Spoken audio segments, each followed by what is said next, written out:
최근 B-52 폭격기 미 본토 거점으로 괌 배치를 종료. 4월 중순이 움직입니다.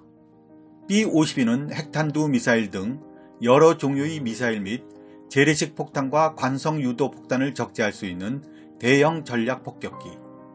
항공모함과 함께 미군의 존재감을 보여주는 상징적인 무기이다. 중국이나 북한에 대한 억지력의 일환으로서 한국과 4시간 거리의 아시아에 인접한 태평양 오세아니주의 미국령 괌 앤더슨 공군기지에 파견되어 왔었다. 앞으로는 미 본토 기지에서 필요에 따라 날아온다고 한다. B-52의 이동을 놓고 노후화된 B-52 전략폭격기의 현대화 작업과 중러 감시망 피하기 등 다양한 관측이 나온다.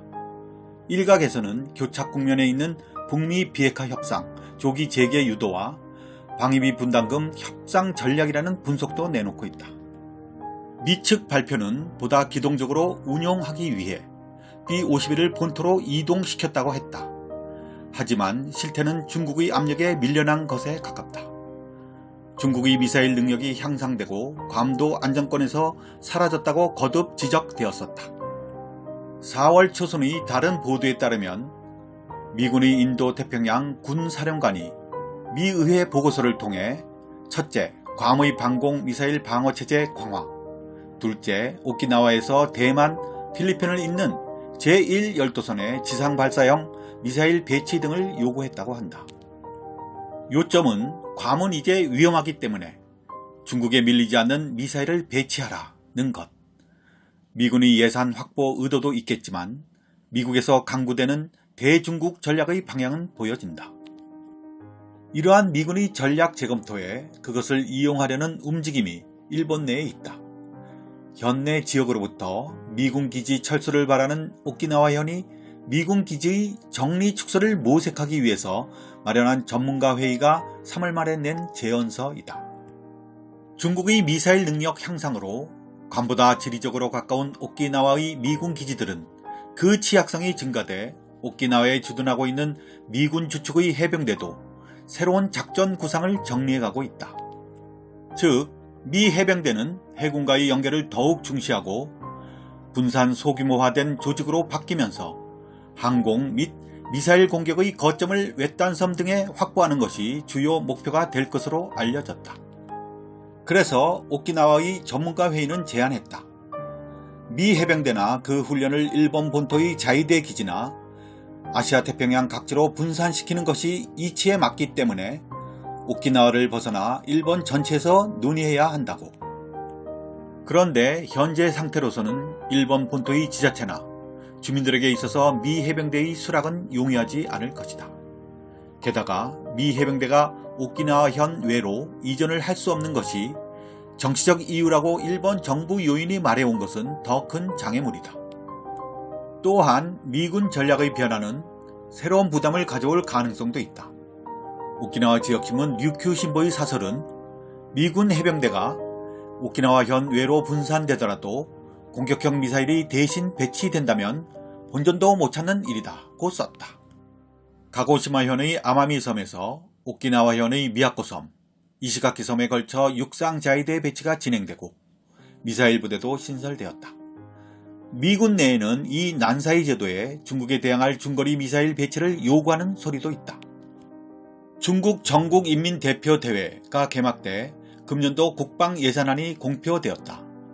전년 실적 대비 6.6% 증가된 1조 2680억 위안, 한국 돈으로 약 215조 401억 원이다. 미국에 이어 세계 2위 규모는 변하지 않고 일본 방위 예산의 4배 가까이 된다. 상세한 내역은 비공표여서 중국군이 무엇을 목표로 하는지 잘 알 수 없다. 중국은 일본을 사정권에 둔 중거리 탄도미사일을 다수 보유하고 있는 데다 극초음속 무기까지 개발하고 있다. 곁들이면 북한 또한 기존의 미사일 방어 체계로는 레이더 탐지가 어려워 요격이 어려운 변칙 궤도의 탄도미사일을 개발하고 있다. 현재의 이지스함에 의한 요격 시스템을 지상 이지스로 강화해도 충분히 대응할 수 없음을 인정하지 않을 수 없는 상황이다. 더구나 군비 확대를 추진하는 중국은 해양에서의 패권적인 활동을 멈추지 않으며 막대한 예산으로 우주에도 무기를 배치할 태세이다. 이 모두 일본의 방위력만으로 대응하기는 어렵다. 다수의 미사일이 동시에 발사될 경우 지금의 방위 태세로 모든 것을 요격하는 것은 더더욱 쉽지 않다. 전수 방위의 일본은 방패, 공격력을 담당하는 미국은 창. 2차 대전 이후 그런 역할 분담은 시간이 지날수록 흔들려 왔다. 그런데도 일관된 것은 일본 자위대에 의한 미군 지원이 강화되고 있는 흐름이다. 2차 대전 후 유럽과 아시아로 넓혀온 동맹 네트워크는 미국이 세계에 영향력을 행사하며 안정된 질서를 구축하는 기반이 되어왔다. 독일의 미군은 러시아에 대한 억지력이 되고 일본의 미군은 중국을 견제하는 역할을 담당한다. 미국에 있어서 중요한 거점이다. 그런데 트럼프는 동맹을 공통의 이익으로 연결시키는 자산으로 보지 않고 미국에만 매달리는 불공평한 부채로 느끼고 있다. 동맹은 미국을 지키기 위한 존재이기도 하다. 동맹의 결속이 느슨해지면 미국의 이익도 손상된다. 존 볼턴 전 미 대통령 보좌관이 펴낸 회고록에서 트럼프 대통령이 주일 미군의 주둔 경비 부담으로서 연간 약 8,500억엔을 일본 측에 요구하고 있다고 밝혔다. 이는 현재의 4배 이상이다. 거기에는 모든 미군을 철수시키겠다고 협박하는 것이다. 그렇게 하면 매우 강력한 협상상 유리한 입장에 설 수 있다.